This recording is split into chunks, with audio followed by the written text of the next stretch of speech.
संसद का जो शेड्यूल्ड मॉनसून सेशन था वो अपने शेड्यूल के हिसाब से आज संपन्न हुआ है और स्वाभाविक है कि लोकसभा में कुछ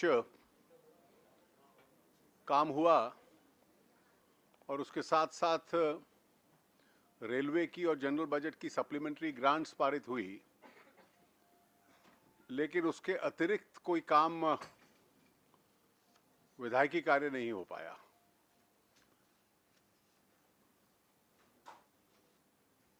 Barring some legislations and the supplementary grants, no other major legislation was possible.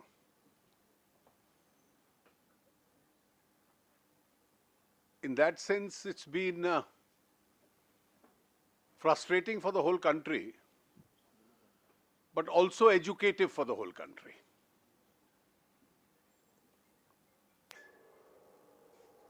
बिना कारण पार्लियामेंट्री पैरालिसिस हो, ये दुनिया के किसी भी लोकतंत्र की भावना के अनुकूल नहीं है। जो मेजर लेजिस्लेटिव बिजनेस था उसमें संविधान संशोधन जीएसटी का था,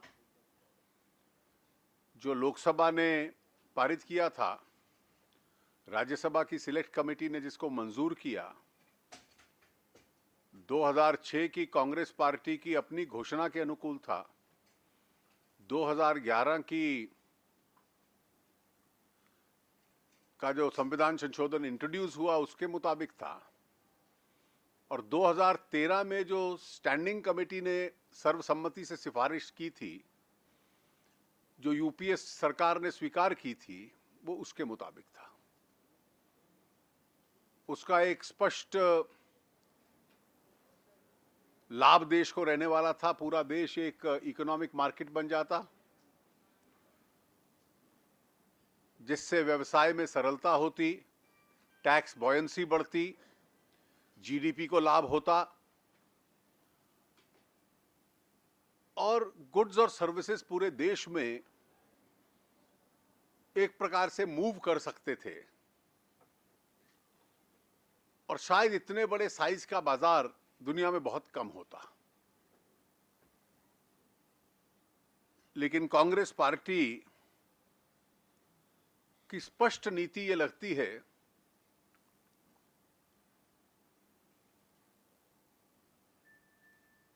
कि कोई दूसरी सरकार आए तो उसको रोकना है।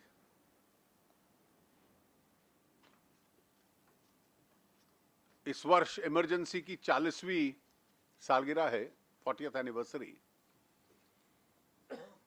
अगर इंदिरा जी पद से हट भी जाती चुनाव याचिका हारने के बाद,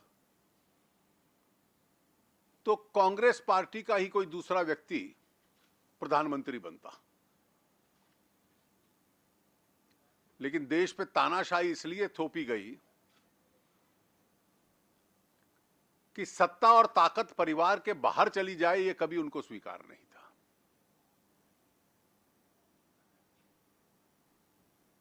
और पिछले 10 वर्ष तो पद पे कौन बैठा है ये किसी को स्वीकार नहीं था, सत्ता परिवार के हाथ में रहे, यही परिस्थिति थी। और वो परिवार जो कांग्रेस पार्टी को कंट्रोल करता है, ये स्पष्ट है कि उसको अब स्वीकृति नहीं है कि इस देश में परिवार के बाहर वाला कोई व्यक्ति इस देश की हुकूमत कर सके।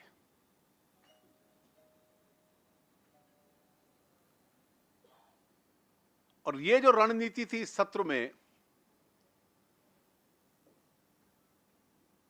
कल की राज्यसभा लोकसभा की बहस से भी स्पष्ट हो गया that this was a disruption without a cause. देने लायक तर्क भी बहुत ज्यादा नहीं थे। इस सत्र ने कई लोस देखे, मेनी लोस। कभी मेनस्ट्रीम पार्टी का सर्वोच्च नेता वेल में नहीं कूदा। ये इतिहास में पहला इसका उदाहरण है that the supreme leader of a mainstream party enters a well, the well of the house.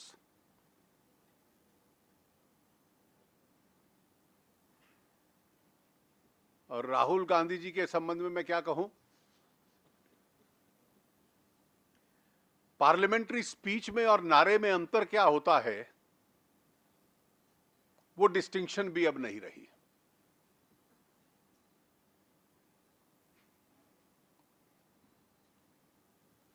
Black money की बात कर दो तो कांग्रेस ने तो कोई कदम उठाए नहीं, जो कदम उठे हैं हम ही लोगों ने उठाए हैं। जो विवादित व्यक्ति था इस पूरे विवाद के आसपास, कल यह भी स्पष्ट हो गया कि यूपीए के दौरान उसको लाने के कोई मीनिंगफुल कार्रवाई नहीं हुई थी। The actions were only a smoke screen. प्रभावी काम तो अब शुरू हुआ है।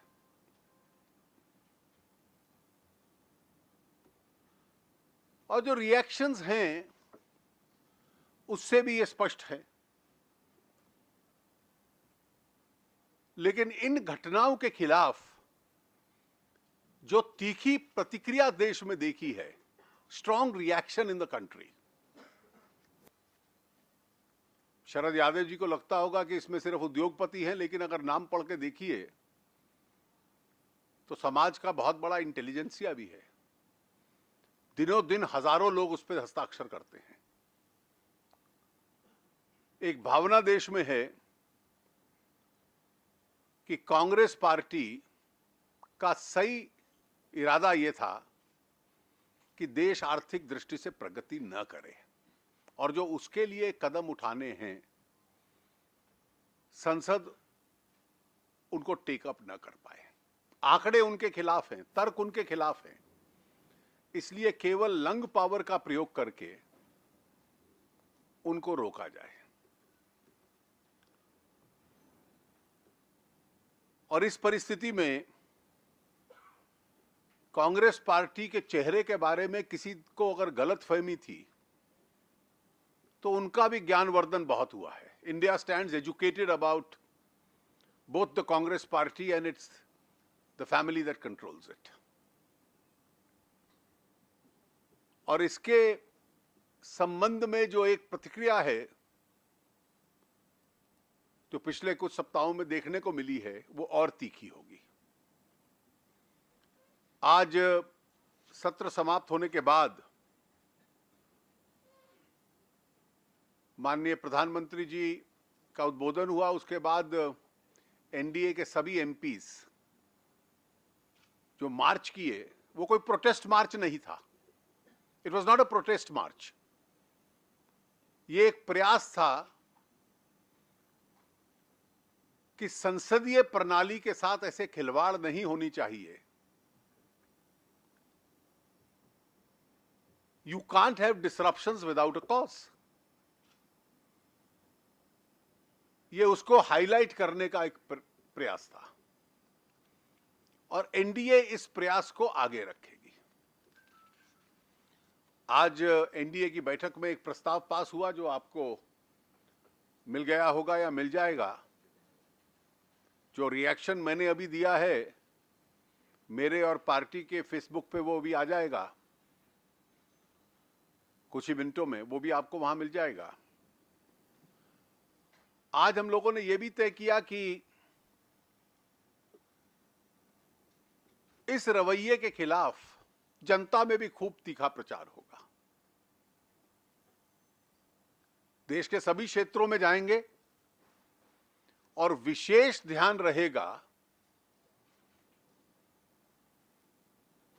44 और 9 44 Congress constituencies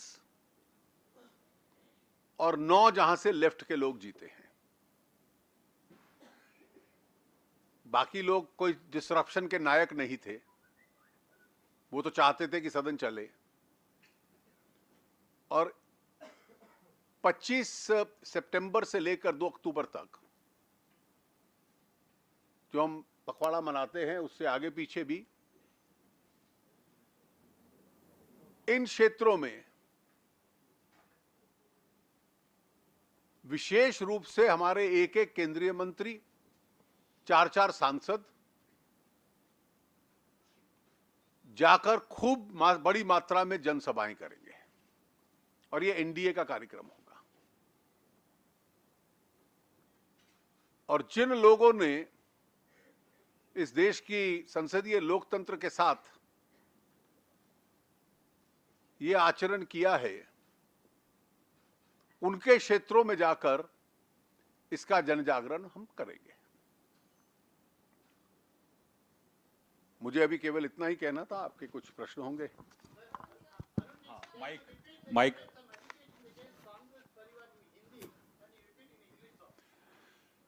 The NDA meeting decided that though we will be campaigning all over the country, in particular we will be sending a team of one central minister along with 4 MPs for each of the 44 plus 9, 44 of Congress and 9 of the left, those constituencies, because principally it is these 53 people who were responsible for disrupting the session.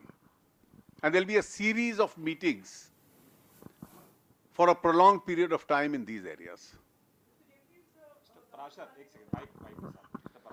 Sir, मैं देवेंद्र पराशर हूँ, India TV से। राहुल गांधी का भी statement आया है कि FTI में नियुक्ति का आधार एक ही है कि प्रधानमंत्री और आरएसएस की प्रशंसा की जाए। देखिए, कई बार अपेक्षा होती है कि जब आप वरिष्ठ बनते हैं तो बयान भी फिर मैच्योर हो जाने चाहिए। When seniority is thrust on you, a certain level of maturity is required. In this case, from what I heard yesterday and what you are telling me now, the more he grows,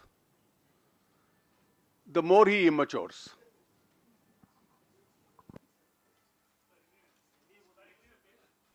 Tell you next question.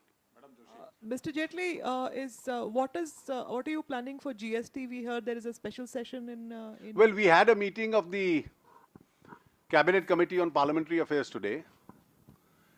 We have not taken any decision as yet as to when to prorogue the session. Arun ji, real estate bill भी था इस बार और बकायदा राहुल गांधी वहां पर बायस से मिले भी थे, प्रॉमिस किया था कि इस बार करेंगे, लेकिन इस बार वो बिल पास नहीं हो गया। लगता है कि बायस के साथ भी तरह का धोखा हुआ है।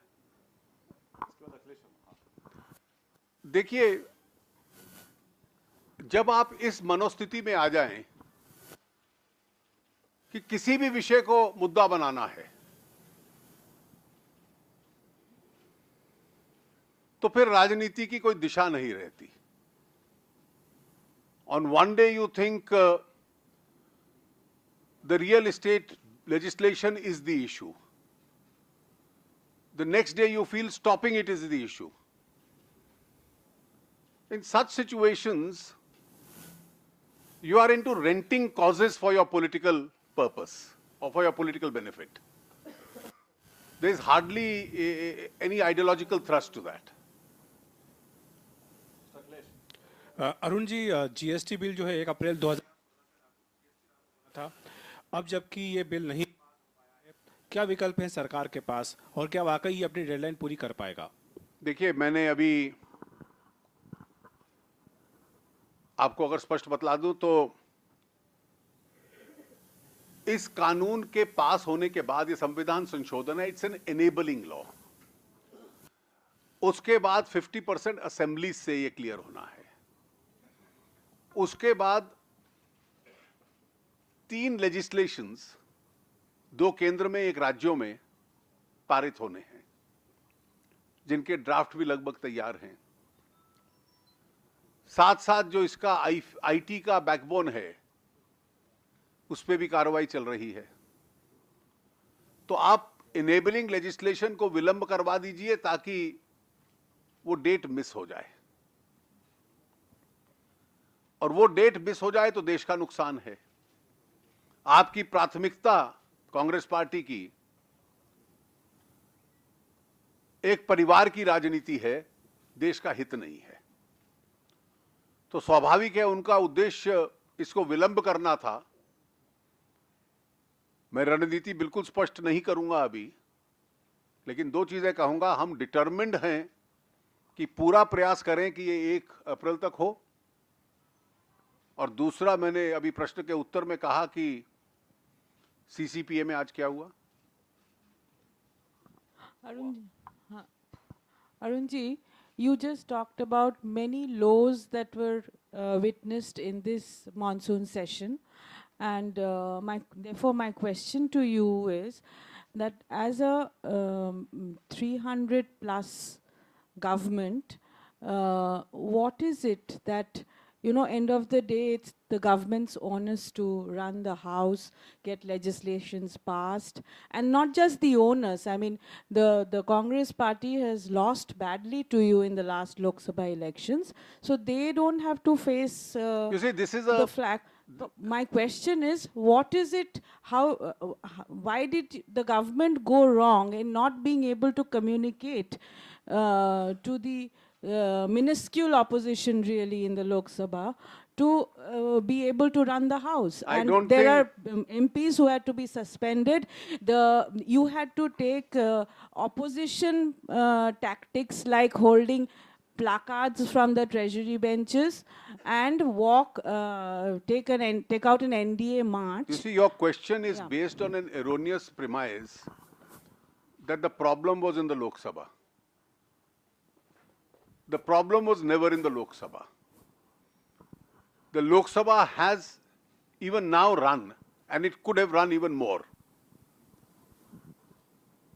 Those apologists who give this answer that it is for the government to wield a magic wand and run both houses, ignore the numerical strengths in the Rajya Sabha. We have a bicameral house. And therefore, the politics of obstructionism has come primarily in the Rajya Sabha. It's the Rajya Sabha which used to adjourn in 5 minutes. The Lok Sabha still did carry on some business and could have carried on more business. Sir, Rajiv.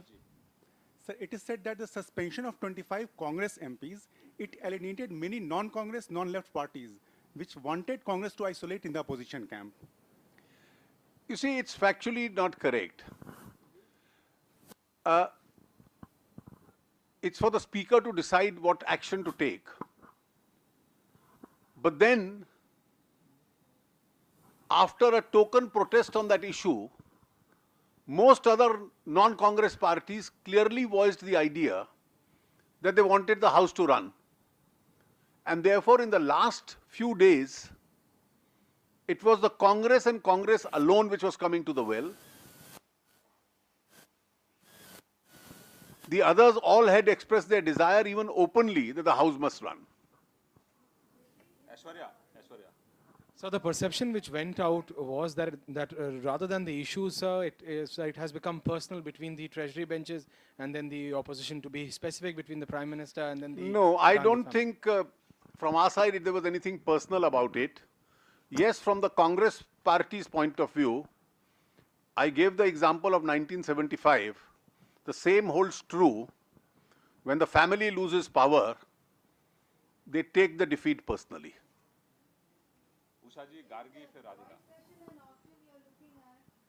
This is a constitution amendment. It has to be passed by 2/3 in each house. Joint session is not a constitutional option. For a constitution amendment, joint session is not a constitutional option. It's only for an ordinary legislation. Arun ji.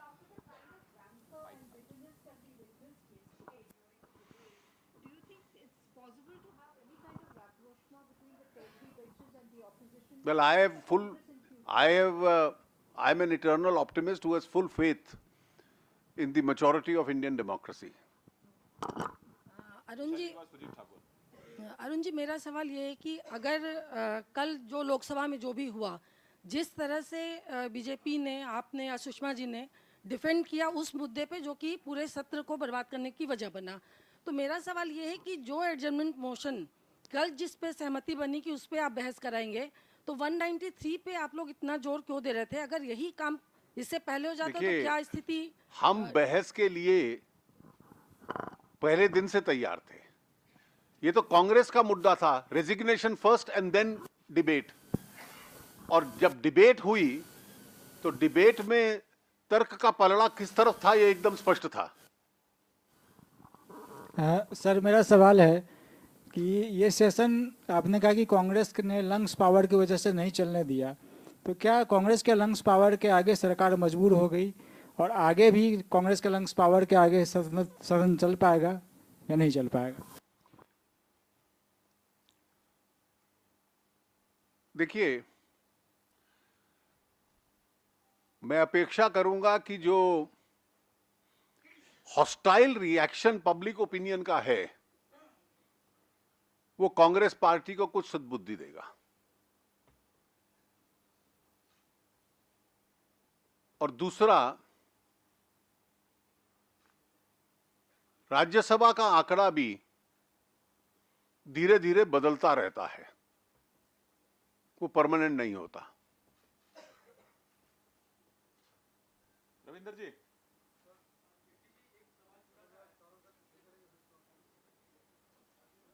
पूछो, आपकी आवाज बहुत अच्छी है।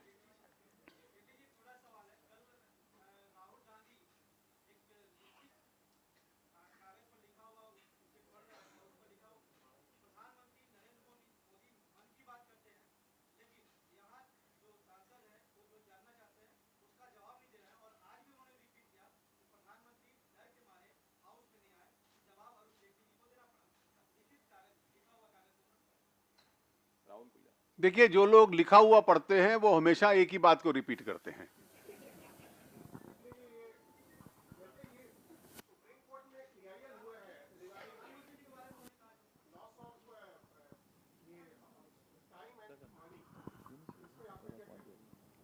मेरा कुछ नहीं कहना, पर सुप्रीम कोर्ट में है वो तो वो कहेंगे। Sir,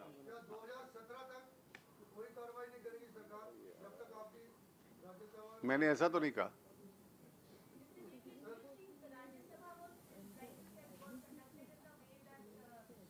I have not said anything on the conduct of the Rajya Sabha. So, given what has happened, But I must say this: the numbers in the Rajya Sabha, even for a constitution amendment, considering that most other parties were supporting the GST, the left parties had filed a notional vote of dissent on one issue, but they have been the loudest supporters of the GST and have voted for the GST even in the Lok Sabha. So considering the numbers even for a 2/3 majority in the Rajya Sabha were loaded against the Congress. Therefore, they prevented a debate in the Rajya Sabha or a proceeding in the Rajya Sabha by not allowing the House to come to order. So, given what has happened in the joint committees of the two houses on land bill, that the BJP has submitted certain amendments, should we think that there will be an ordinance on the land bill, or the government will? Well, the government will let you know what the next step So, is. I have one more question, sir. When you are talking about improved situation in the Rajya Sabha, will that create a rethink in the government on the GST bill to bring it in when things are more conducive, the numbers are better? Dekho, don't expect me to reveal the entire strategy at this stage. Sir, after the budget session, you said that we are cutting too fine on the GST bill. Now the time is much lesser than what we had after the budget session. What will be the core of your strategy for GST bill, sir? Well, as I said, I am not giving you in so many words what's going on in our minds. But I've just answered the first question that the CCPA has decided not to prorogue the session as yet. So we will make our own assessments. Sir, as you have said, no decision has been taken when to prorogue the House. Does that mean that you are planning to extend the current session to pass the GST? देखिए कुछ विषय हम आपके speculative journalism के लिए भी छोड़ते हैं. If GST bill comes in winter session, you think you will still be able to meet the deadline of April 2016? It will become extremely difficult.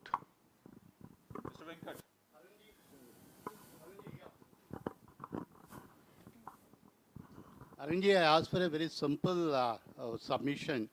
You made some allegation against Congress Parivar in Hindi, which I wanted in English, which you diverted जानबूझ के आपने दूसरा issue को लेके आपने translate किया था.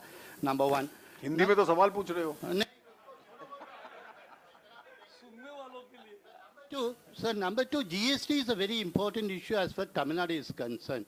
What kind of a solution you are going to give it to the government of Tamil Nadu? देखो Tamil Nadu, the only amendment suggested by the select committee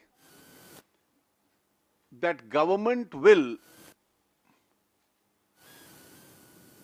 take care of any loss for 5 years has been accepted by the government. We will ensure that no state, least of all Tamil Nadu, has any revenue loss on account of GST. If it is, we will fully compensate it. Sir, on the first one regarding Congress Parivar. Please, because the people of Tamil Nadu also want to know what is the Parivar.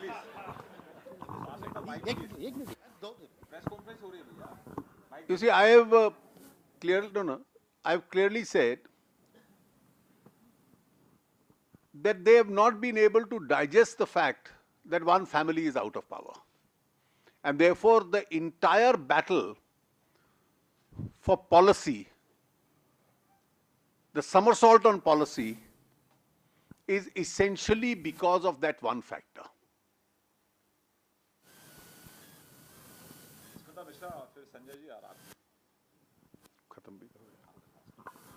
Arunji, all through these 3-4 weeks of the session, we kept hearing from the Congress that whatever they were doing was actually repeating what your party had done in the past, in the 2 terms of the UPA regime. They kept using the idiom tit for tat every time we spoke to them. Do you think the present situation that we have just seen, your party and your leaders and your strategies may have had something to do in what we have seen? Because they quoted leaders from your party, including you. I have 2 responses to give. The first is, I have already said that some people immature as they grow. And secondly,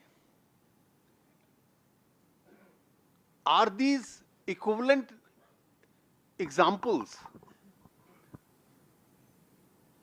The auctions have now proved that the 1,76,000 crore and the 1,86,000 crore estimate that the CAG gave for spectrum and coal was an understatement.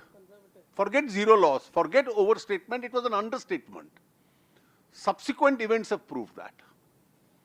You had FIRs, you had Supreme Court judgments, you had CAG reports,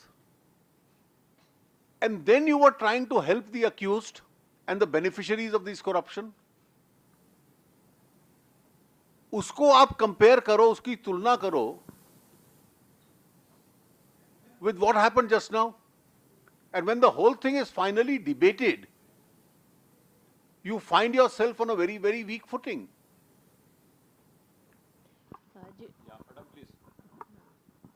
Jetli ji, if a special session is called, the numbers in the Rajya Sabha will still remain the same. So how, what will be your strategy? You see, I am not saying anything on whether session will be called or not called. We have to take a decision. The numbers on a GST constitution amendment as they stand today suit the amendment.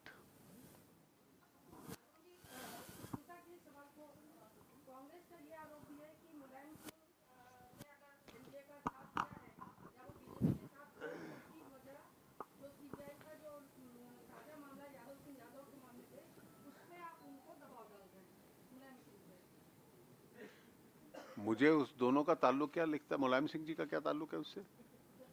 वो तो कोई अधिकारी पकड़ा गया है, कांग्रेस क्या आरोप लगा रही है उन पे? सर हमारी जानकारी में आया नहीं और कांग्रेस तथ्य बता दे हमें तो।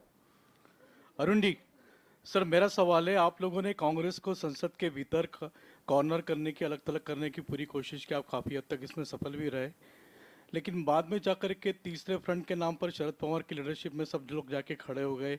मुलायम सिंह ने भी जाकर के अल्टीमेटली जाति के आधार पर जनगणना की मांग कर डाली।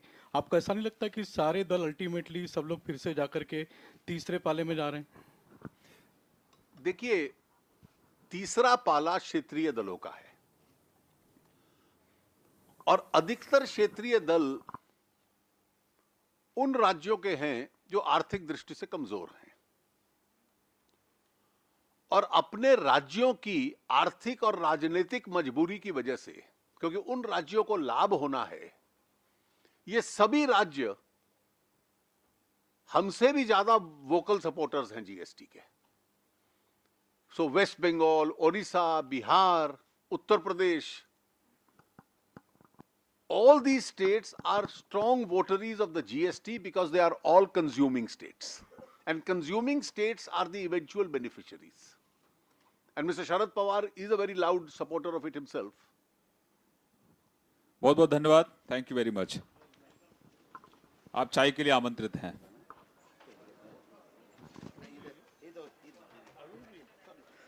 अपना प्रोटेस्ट पहले होगा ना, क्योंकि 25 सितंबर से तो वो मुद्रा वाला बताया, 25 सितंबर ये पहले होगा। आप इसको डेट करेक्ट कर दें। हाँ, 25 सितंबर। प्रकाश जी आप बता दीजिए। प्रकाश जी अभी यहीं